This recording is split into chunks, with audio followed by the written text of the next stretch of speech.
말미암아 너희 속사람을 능력으로 강건하게 하시오며 믿음으로 말미암아 그리스도께서 너희 마음에 계시게 하시었고 너희가 사랑 가운데 뿌리가 박히고 터가 굳어져서 능히 모든 성도와 함께 지식에 넘치는 그리스도의 사랑을 알고 그 너비와 길이와 높이와 깊이가 어떠함을 깨달아 하나님의 모든 충만하신 것으로 너에게 충만하게 하시기를 구하노라. 우리 가운데 역사하시는 능력대로 우리가 구하거나 생각하는 모든 것에 더 넘치도록 역사하실 이에게 교회 안에서와 그리스도 예수 안에서 영광이 대대로 영원 무궁하기를 원하노라. 아멘. 자, 우리가 하나님의 올바른 능력을 우리가 처음 해야 될 겁니다. 그래서 오늘 이 성경 말씀에 19절에 보면 너비, 길이, 높이, 깊이 우리가 하나님을 깨닫는데 이렇게 너비, 깊이, 높이 이렇게 좀 깊은 체험을 우리 하나님 앞에 또 우리가 해야지 성도들의 신앙의 뿌리가 깊이 내린다고 하는 그런 말씀입니다.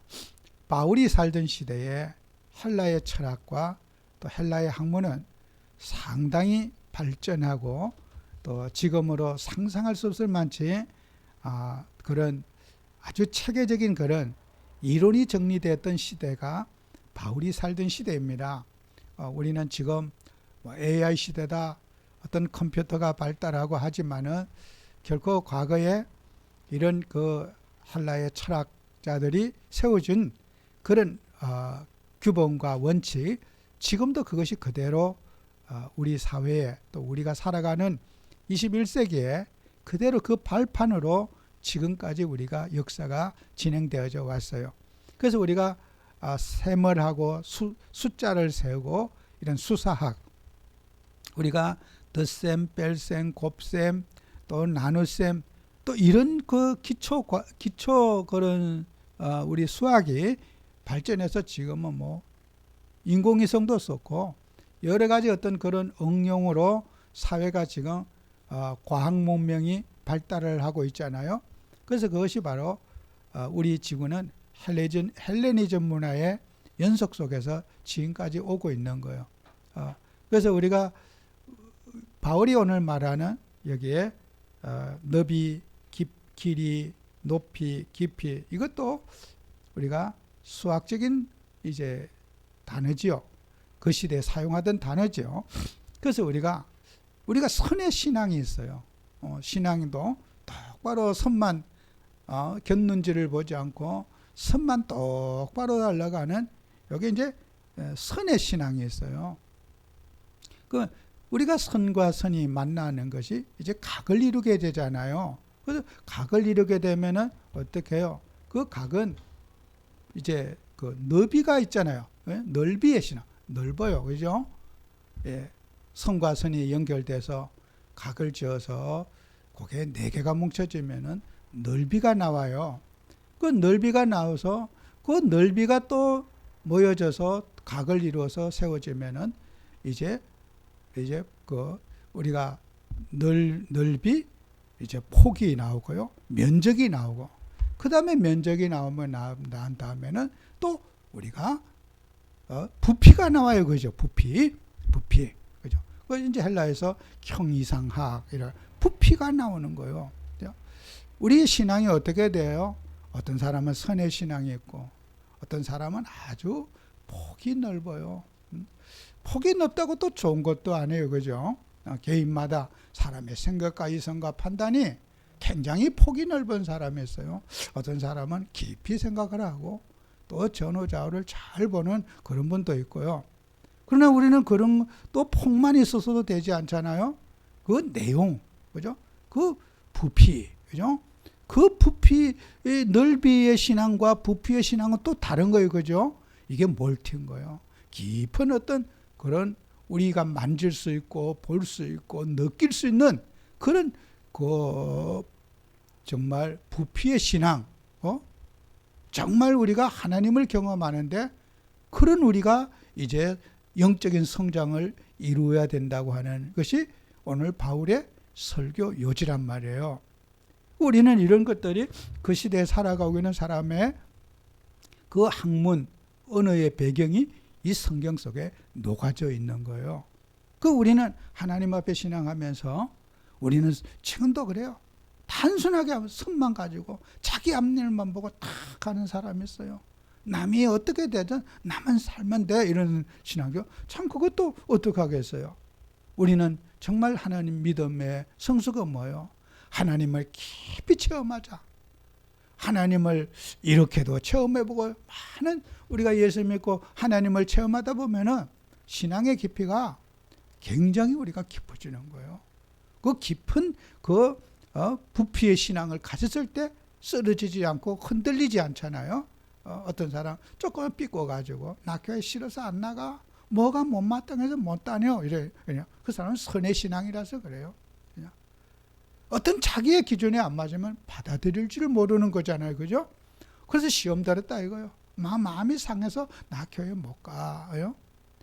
우리는 신앙생활하면서 우리의 믿음이 성숙해서 어떤 것도 우리가 이해할 수 있고 받아들일 수 있는 그런 부피에 우리 하나님을 전인격적으로 체험하는, 정말 그리스도 예수님의 이름을 깊이 우리가 체험하는 그런 우리가 신앙을 가져야 되지 않겠는가. 그래서 우리는 오늘 이 말씀의 그 내용은 참 아주 정말 그런 은혜로운 말씀인 줄 압니다. 그래서 우리가 오늘도 하나님을 아는 지식, 이렇게 가운데, 그래서 빌립보서 3장 8절 9절에도 그런 말씀을 하고 있거든요.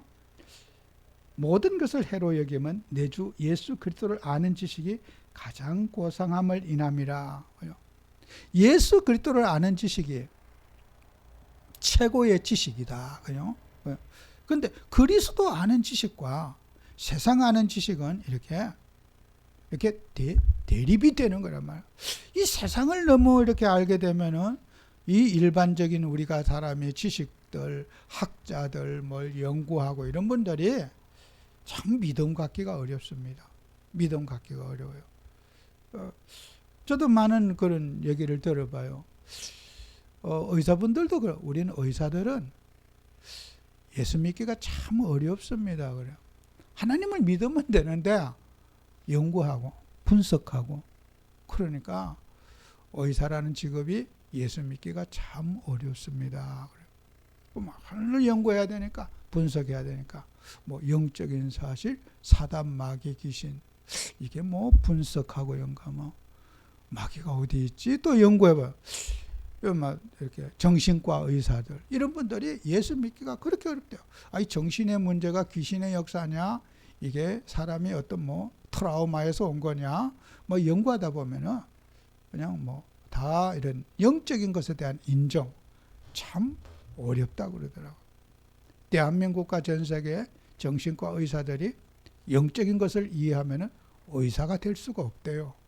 학교에 가서 교수님이 가르치는데 귀신의 역사, 그 정신 문제 헛소리 하는 거, 귀신의 역사가 막, 그 사람 퇴학이에요. 그거 빵점에 학점 안 나와. 그 사람이 어떻게 돼서 그런 특이한 행동을 하며 어떤 그런 뇌의 문제, 여러 가지 이런 것들을 이제 해갖고 뭐 학교에서 시험을 봐야 될 거 아니에요. 그 의과대학 학생이 영적인 것에 대해서 뭐 참 1이라도 쓰면 빵점인 거예요. 그 영적인 우리가 교회에서 말하는 그런 사단의 역사 이런 거 하면요, 의사 될 사람 한 명도 없대요. 그 직접 제가 들었어요. 의사가 될 수가 없다는 거예요. 교회에서는 아무리 외쳐도, 교회는 다녀도 다른 건 몰라도 영적인 것에 대해서는 알 수가 없대요. 믿어지지 않는데요. 또 직업 가운데도 뭐 수사기관에 종사하는 사람, 날 사람 범인 잡고 막 이게 이제 차를 몰고 가다가도 번호판을 늘 본대. 저 사람이요, 저 차가 번호판에 심심한 맛 검사해갖고 저게 도난 차량인지 뭐고, 그 우연히 어디 놀러 가서 또 범인 잡고 이런데 뭐 그 도난 차량인지 이런 거 보고 직업 정신이잖아요, 그죠? 그러니까 이렇게 우리가 사람들은 그 뭐 뒤통수만 봐도 사람이 무슨 말을 A라는 말을 하면 의심만 딱 하고, 저 사람 말이가 진리가 맞니 안 맞니? 그것부터 생각한다는 거예요. 그래서 우리는 하나님에게 참 어렵습니다. 하나님을 믿어야 되는데 우리는 의심이, 부정적인 생각이 늘 우리를 지배하기 때문에 참 죄송하지만 저는 교회는 가기 어렵습니다. 목사님들, 좋은 목사님들 많은데 다 귀한 목사님, 항상 의심의 눈빛으로 목사님을 보게 되니까, 비판적으로 보게 되니까 이 교회 가도 은혜를 못 받는데요. 제일 기분 나쁜 거, 자기는 늘 의심이 되는데 아멘 하면 속이 확 상한대요. 뭐가 아멘이냐? 왜 아멘이 절대로 안 나온대요. 매사가. 여러분, 우리는 직업 통해서 영적인 사실들이 안 보여지는 거예요. 우리는 어떤 직업든지 그런 세상 지식과 하나님 아는 지식이에요. 이렇게 세상에는 엄청 수사기관은 범인을 잘 잡았으면 얼마나 성진도 잘하고 성공했겠어요. 그죠? 교회에서는 성공 못해요. 세상 성공하고 교회 와서 은혜 받고 하나님을 누리는 일은 이게 반대로 가요. 그래서 우리가 교회 별 볼 일 없는 사람 교회 다녀갖고 은혜 받고 막 축복받다면 세상에 똑똑한 사람 보고 참 이상하지요. 교회 이해 안 가는 집단들이다.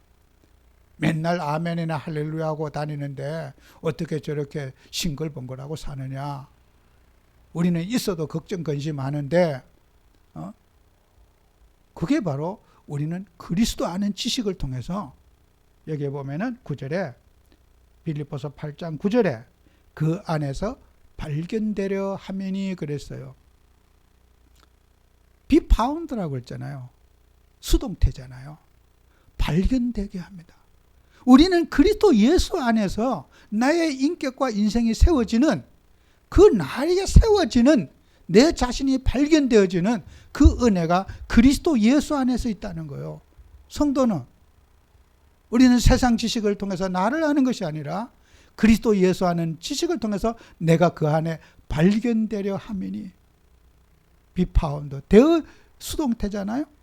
그 그리스도를 통해서 내가 예수 믿기 전과 비포와 애프터가 차이가 있다는 거예요. 예수 믿기 전의 삶과 예수 믿고 난 삶이, 이거는요 물과 기름처럼 다른 거예요. 그냥 그런 거듭난 생활을 우리가 그리스도로 말미암아 일어나는 거듭난 생활을 해야 되는데, 제일 중요한 그리스도를 모르는 거예요. 그리스도 예수를 놓치고 세상 논리 속에서, 세상 가치관 속에서 세상 사람들이 거기에서 하나님을 찾겠다고 하니까 갈등과 문제가 생길 수밖에 없잖아요. 정말 우리는 오늘 본문이 우리가 주는 대로 이 그리스도 아는 지식으로 충만해져야 되는 거예요. 세상 거 알면은 다 토해내고 오직 주님의 방법, 주님의 은혜, 주님의 그 능력 속에 우리가 세워지거든요. 우리 성도가 세워지는, 그러면 능력은 어떤 능력이라는 거예요? 십자가의 메시지라는 거예요. 고린도전서 1장 18절에 십자가의 도가 멸망하는 자들에게 미련한 것이요 구원을 받는 우리에게는 하나님의 능력이라. 그 십자가의 메시지, 우리가 도가 길도자가 아니에요. 메시지, 십자가의 메시지, 그죠? 그 예수님이 십자가에서 우리를 흘리신 그 희생의 피가 우리에게 능력이 된다는 거예요. 그죠? 정말 우리는 하나님의 말씀을 통해서 예수님이 우리에서 흘리신 그 피가, 희생의 피가 우리의 영혼을 치유하고 우리의 모든 탐심과 욕심을 십자가에 내려놓고 정말 그리스도로 말미암은 삶을 살아야 될 거죠. 그래서 20절, 21절에도 전도에 미련한 것으로 믿는 자들을 구원하시기를 기뻐하신다. 우리는 고린도전서 2장 1절 5절에도 우리는 이 하나님의 일을 하는 방법에도 4절에 이런 말이 있습니다. 내 말과 전도함이 설득력에 있는 지혜의 말로 아니하고 그랬어요. 사람을 얼마나 우리는 설득하려고 하고 또 설득 안 당하려고 우리는 몸부림쳐 저 사람한테 이용당하면 안 되는데, 저 사람의 의도에 말려들면 안 되는데, 이 세상은 어떡합니까? 내가 설득을 하느냐 설득당하느냐, 이게 이제 두 가지의 싸움인 거예요. 개인 간의 관계도 그렇고 부부 간의 관계도 내 의견을 설득시키려고 그러고 나는 설득 안 당해 또 싸우고, 국가와 국가 간에도 어떻게 해요? 내가 가진 논리로 당신을 설득시키려고 그러고, 야, 네가 가진 논리 나는 설득 안 당해. 그죠? 그래서 전쟁을 하는 거예요. 네 논리하고 내 논리가 옳으니까 내 논리를 설득시키기 위해서 전쟁도 하고, 뭐 오만 명분을 다 세우지만은 자기 주관인 거예요. 무슨 명분을 대더니 나는 국가를 위해서 그랬다, 미래를 위해서 결정했다 해도 본인의 판단이고 본인의 결정인 거예요. 둘러대는 말에 속을 거 없어요.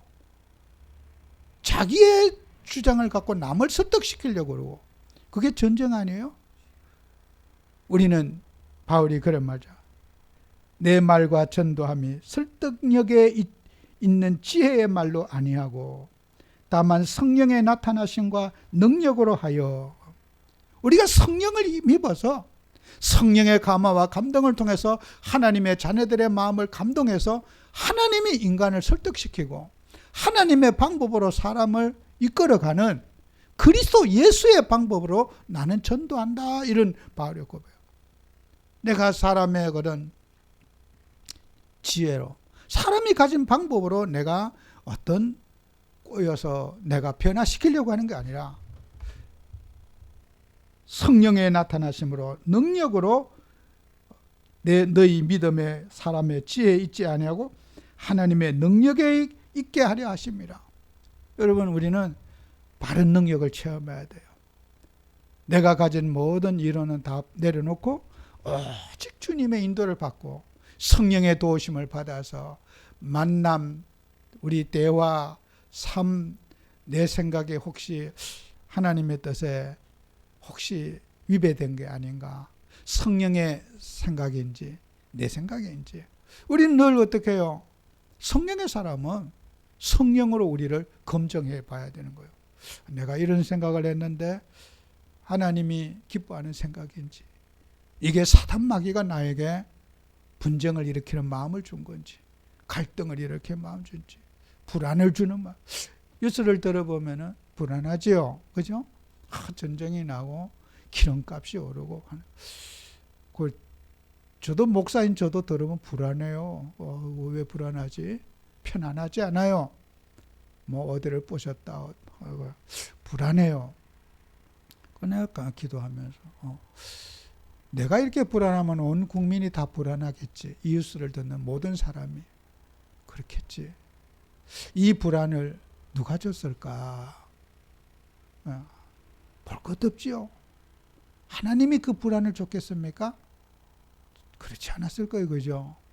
그래, 나라도 평안의 복음을 붙잡고 모두가 불안해하고 떨고 있는데 나마저 떨면 누가 이 땅에 살리겠는가?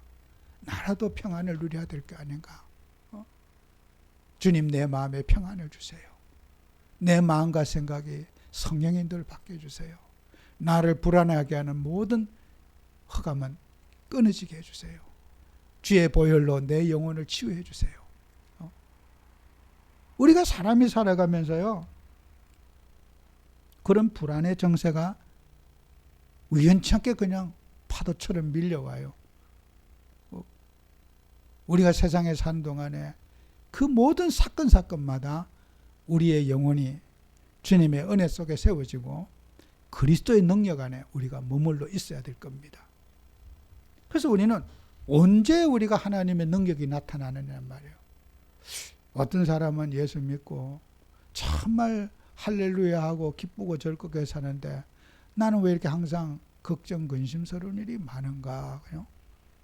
똑같이 예수 한 분을 믿는데 어떤 사람은 정말 아주 스마일하게 살고 어떤 사람은 늘 예수 믿으면서도 근심이 마음속에 떠나지 않고, 왜 한 하나님을 믿는데 왜 사람의 믿음의 차이가 생기느냐는 거예요. 우리는 하나님의 능력이 우리에게 나타나는데 언제 나타나는 거예요? 우리는 회개할 때 하나님의 능력이 나타납니다. 성경에도 역대하 32장에 보면은 히스기야가 병들어 죽게 되었는데 그가 이제 병들게 된 그 원인에 대해서 하나님이 말씀하시는 거예요. 역대하 32장 25절에 보면은 히스기야가 마음이 교만하여 그 받은 은혜를 보답하지 아니함으로, 그랬어요. 하나님의 은혜에 보답하지 않음으로 이제 병들었다는 거예요. 이게 이제 병든 원인을 하나님이 말씀하시는 거예요. 교만한 죄, 또 하나님의 은혜에 빚을 갚지 않은 죄, 요 두 가지 죄 때문에 이제 히스기야가 병들어 죽게 되었다는 거예요. 하나님은 히스기야에게 그 원인을, 이제 네가 어려움 당하는 원인을 하나님이 말씀하시니까 히스기야가 회개했어요. 회개하니까 하나님이 그 모든 재앙에서 히스기야를 해방시켜 주셨고, 또 막 하여튼 부와 영화를 최고로 히스기야 왕에게 베풀어 줬어요. 또 외국의 사신들이 와서 히스기야가 어떻게 해서 이렇게 복을 받았는지 그걸 이제 들으러 이제 오게 될 정도로 왔어요. 근데 또 히스기야는 또 어떻게 해요? 그 교만한 병이 없어지지 않아요. 당신이 어떻게 해서 이 나라가 이렇게 부강한 나라가 되고 금은 부하가 많고 부의 축복을 누리는 나라가 되었느냐고 이렇게 하니까 히스기야는 또 여전히 과거의 병이 재발해서 또 교만에 이르렀어요. 그때 히스기야는 하나님께서 히스기야를 떠나시고 그랬어요. 당연히 우리 여호와 하나님의 이름을 드러내야 될 사람이 뭐 이제 내가 잘나서 내가 잘해서 이렇게 또 교만한 병이 또 생기게 돼요. 그 이제 그 마지막에는 이제 히스기야가 하나님이 떠난 상태에서 뭐 죽어서 내 장사 지냈더라. 그게 히스기야 내용의 끝이에요. 우리는 사람이 하나님 앞에 은혜에 보답하는 마음을 갖고 살라고 항상 빚진 마음으로 살아야 되잖아요. 내가 얼마나 노력했는데, 얼마나 애썼는데, 니들이 잠만 잘 때 나 이랬고, 그런 거 있잖아요. 내가 그냥 부자 된 줄 알아? 니들이 잠만 잘 때 이랬고, 막 이를 악물고 살았고, 너는 먹고 놀고 다닐 때 나는 그렇게 열심히 해서 살았어. 나중 가면요, 전부 자기 의라. 예수님이 없어요. 나에게 일할 수 있는 힘을 주신 것도 하나님이지 내가 일한 게 아니잖아요. 내가 열심히 살아온 것도 하나님이 은혜를 주셔서 내가 열심히 살 수 있는 거예요. 막 맨날 먹고 뭐 무능하게 사는 사람, 하나님이 그 사람에게 은혜를 안 주셔서 그래요. 열심도 내가 낸 게 아니라 우리 주님이 열심히 살 수 있도록 건강을 주시고 하나님이 나에게 인내심을 주셨고 하나님이 주신 거예요. 그게 내 열심이 아닌 우리 주님이 나에게 주신 거란 말이에요. 그죠? 왜 나는 흐리멍텅이 집중도 못해? 집중을 못하고 싶으면 못합니까? 누가 어떻게 집중을 못하고 싶어서 사기꾼에게 이용당하겠습니까? 하나님이 그렇게 하시는 거예요. 나는 집중을 잘해. 하나님이 나에게 집중력을 또 주시는 거라는 말이에요. 이게 모든 것이 우리가 주의 은혜입니다. 이게 내가 집중을 잘해. 하나님의 은혜입니다. 하나님께 감사해야 되는 거예요. 그죠? 나는 원래 그런 사람이 아닌데 내가 예수를 믿고 하나님이 나에게 집중할 수 있는 마음을 주셔서 우리 예수님이 나를 그렇게 했다고 나는 바보 같고 머리가 계산력도 없고 멍청한데 하나님이 나를 그렇게 이렇게 분에 넘치도록 나를 이렇게 정말 할 수 있도록 해주셨다고 우리 예수님의 이름이 이제 존귀하게 드러나도록 해야 될 거 아니에요. 히스기야가 거기에 속은 거예요. 남들이 칭찬하고 격려하고 막 이러는데 그래 내가 그래도 뭐 역대 왕들 속에 나만한 사람 있냐? 나처럼 예배 잘한 사람 있고 유월절 예배한 사람 있냐? 다 가짜였고 말이야. 뭐 신앙 개떡 같았고 말이야. 우상 숭배나 하고 뭐 그렇게 살았는데 나만 특별하게 막 이렇게 뭐 진짜 유월절 예배를 내가 드렸지 않느냐? 나 같은 왕이 있었느냐? 거의 막 의기양양한 거예요. 그죠? 여러분, 우리가요, 예수님의 십자가의 은혜 속에 사는 것도 주의 은혜입니다. 이게 믿고 싶어도 우리가 예수님의 보혈의 능력 믿으라는데 그게 믿어집니까? 용서도 믿음이 안 돼요. 하나님이 우리에게 믿음도 선물로 주시는 거예요. 어떤 사람은 평생 다녀도 예수님 얘기하면 관심 없는 사람 많아요. 하나님 그 사람은 믿음을 안 주셔서 그래요. 어떤 사람은 첫날부터 예수님의 은혜에 감사하고 사는 사람도 있고, 그게 하나님이 하시는 일인데 그 믿음을 내가 가졌습니까? 아니거든요. 우리 예수님이 은혜를 각 사람에게 분량에 맞게 우리 주님이 은혜를 주신 거란 말이에요. 그래서 우리는 회개할 때 하나님의 능력이 나타나요. 우리는 또 기도할 때 하나님의 능력이 나타납니다. 우리가 에스더서 4장 16절에 보면은 에스더가 그런 말하지요. 당신이 가서 수산성에 있는 유다인을 다 모으고 나를 위하여 금식하되 밤낮 3일을 먹지도 말고 마시지도 마소서. 그러니까 그 회개할 때 어떤 능력이야? 담대함이 나와요. 나를 위해서 금식기도, 회개 기도해 주십시오. 그러면은 내 기도하면 뭐야? 그때 이 에스더가 어떤 믿음이 생겼습니까? 죽으면 죽으리라. 목숨도 겁나지 않는 담력이 생겼어요. 우리 기도할 때요, 담대함이 옵니다. 그죠? 기도할 때 하나님의 능력을, 그래, 죽으면 죽으리라. 아주 인생 한번 태어나서 죽는 건 정한 죄가. 죽는 게 뭐 대수냐? 내가 왕 앞에 가서 그물을 내밀든지 말든지 나는 그 앞에 가서 생명 걸고 나는 주님 일 할 거야. 이렇게 이게 다 갑자기 이 여인의 가슴이 담대함이 생긴 거예요. 그죠? 왕이 그물을 첩이 와서 부르지도 않았는데 오면은요, 그 경호원들이 바로 가서 잡아 죽이는 게 법이에요. 그런데 왕이 그물이 거의 법이거든요.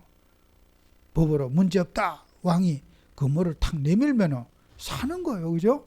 왕이 그물을 내밀지 안 내밀지 알 수가 없는 거예요. 안 내밀면 그날 에스더는 죽는 거예요. 그런데 에스더가 왕 앞에 나타났는데 왕의 눈이 완전히 돌아가지고 에스더를 보고 벌떡 일어나갖고 반갑게 맞이하니까 그렇게 사람이 이뻐 보이는 것도 그게 제정신이 아니거든요. 그러니까 그것도 하나님이 그렇게 하시는 거예요. 그래서 에스더가 살았잖아요. 그대의 소원이 무엇이뇨? 내가 있는 거 다 해줄 거다. 남자가 미치면 그런 거예요. 남자들이 바람나서 미치면요, 내가 자산 다 줄게. 이러는 거예요. 그래요? 완전 이렇게 이성을 잃어버리는 거죠. 그 왕이 그런 거예요. 에스더를 보고. 그래, 네 소원, 나라의 절반도 내가 주겠다. 완전히 이성을 잃는 거예요. 그죠? 그 왕이. 여러분, 하나님 앞에 기도할 때 하나님의 능력이 나타나는 거예요. 왕이 그렇게 한 여인에게 미칠 줄 신하들이 알아. 합리적인 생각으로 왕이시여 왜 그러십니까? 이 땅의 여자들이 다 당신 것인데 왜 이렇게 나라의 절반까지 주겠다고 그러시고 이럽니까? 신하들이 항해도 소용없어요. 하나님의 방법이에요. 우리는 하나님의 능력이, 기도할 때 하나님의 능력이 나타나는 거죠. 우리가 그 능력을 체험하는 또 신앙을 가져야 돼요. 뭘로요? 말씀을 통해서. 히브리서 4장 12절에 하나님의 말씀은 살아있고, 우리는 기도할 때, 회개할 때 하나님의 말씀을 통해서 그것을 검증해야 돼. 우리가 어떤 체험을 받았을 때 성경을 통해서 우리 예수님은 이렇게 하셨는가 안 하셨는가. 그 예수님 항상 우리는 어떤 일인지 증거를 갖고 이제 예수님한테 물어봐야 돼요. 이게 성경적으로 맞는지 안 맞는지. 우리 기독교 교리, 신앙, 지춘서는 사람이 만든 게 아니라 성경이 기준이에요. 성경 구절에 어떤 교리도 성경 구절에 검증되지 않은 교리로 책정하지 않습니다. 성경에서 몇 장 몇 절에 이런 내용이 있다. 이래서 우리는 이것을 받아들인다. 이것이 우리 기독교 교리입니다. 성경에서 검증할 수 없는 것은 우리 기독교 교리로 받아들이지 않습니다. 어떤 그 자기의 논리로 막 옳다 주장하잖아요. 그 근거를 성경에서 합리적으로 찾아내야지 그걸 이제 우리는 받아들일 수 있는 거예요. 성경도 뭐 자기 마음대로 해석해가지고 막 전혀 문장과 문맥에 맞지 않게 엉터당터하게 해석을 하고 그건 아니죠. 저 이단자들도 보니까 하나님 엄마를 하도 하나님 엄마나 성경에 본 적이 없는데 어디를 가고 있습니까? 물어봤어요. 성경에 어디 비난하려고 오지 마시고 우리 어떤 사이트에 들어가시면 그 자세한 설명이 있으니까 그걸 보라는 거예요. 나 컴퓨터 모르니까 좀 가르쳐 달라고 그랬어요. 근데 열국의 어미 그런데 그 성경 한번 저 안 가져나 보시면 펼쳐 보시면 어떡해요. 그랬더니 어느 건장한 남자 나와갖고 나를 때릴 듯이 저기 확 둘러싸는 거예요. 무섭더라고요. 나 진짜 진심으로 물어봤어요. 성경에 하나님 엄마가 어디 있느냐고. 하나님 어머니가 어디 있느냐고. 있다는 거예요. 뭘 자기들이 그 성경의 본문을 문장적으로 해석할 수 있었다면 나한테 그렇게 했겠습니까? 성경 좀 같이 성경 다니는 그것도 우리가 똑같은 성경 갖고 다녀요. 그네들도. 그럼 성경에서 좀 성경 하나님 말씀인데 전 알고 싶어서 그렇습니다. 톤도 낮췄고 비난하는 의도도 아니었고 내가 모르면은 좀 알고 싶어서 성경에 하나님의 어머니라는 말씀이 어디 있습니까? 좀 펼쳐놓고 근데 저 가르쳐 주시면 안 되겠습니까? 다 그 얼굴 보니까 또 배운 얼굴처럼 보이더라고요. 무식해 보이지 않더라고 그분들이도. 정상적인 어떤 초등학교만 나와도 어디에서 성경에 하나님 엄마가 있느냐 말이에요. 그래서 이단이라고 그러는 거예요. 막 위압감을 주고 교회 사이트 찾아보라고 그러고 그 설명해 주면 될 일을 왜 나를 위협하는 거예요. 겁박하는 거예요. 그죠? 그래서 우리가 볼 때 그 하나님 엄마 부르짖는 건 그건 이단이라는 거예요. 사입이라는 거예요. 우리는 성경을 통해서 납득하도록 그걸 이해시킬 수 있어야 됩니다. 그죠? 우리가 바라는 기독교 신앙관입니다. 우리는 하나님의 말씀, 이 말씀을 기준으로 우리가 살아갈 때 진정한 하나님을 바르게 체험하는 것이겠죠. 그래서 오순절날에 임했던 성령, 바람 같은 성령, 불 같은 성령, 정말 우리의 인생을 송수리째 변화시킬 수 있는 그 주체가 바로 성령의 역사가 아니겠습니까? 그 성령 역사를 우리가 체험하는 우리가 꼭 되어져야 될 것입니다. 기도합니다. 주님 우리를 사랑하셔서 정말 복음을 깊이 알게 하시고 우리 주 예수 그리스도를 체험하고 그 예수 그리스도를 나의 인생의 구주로 주인으로 모시고 사는 저희들이 되게 해 주옵소서. 또 우리는 이 고난주간 우리는 예수님의 은혜를 생각하면서 늘 은혜에 보답하는 삶을 살아갈 수 있도록 축복해 주옵소서. 예수님 이름으로 기도합니다. 아멘.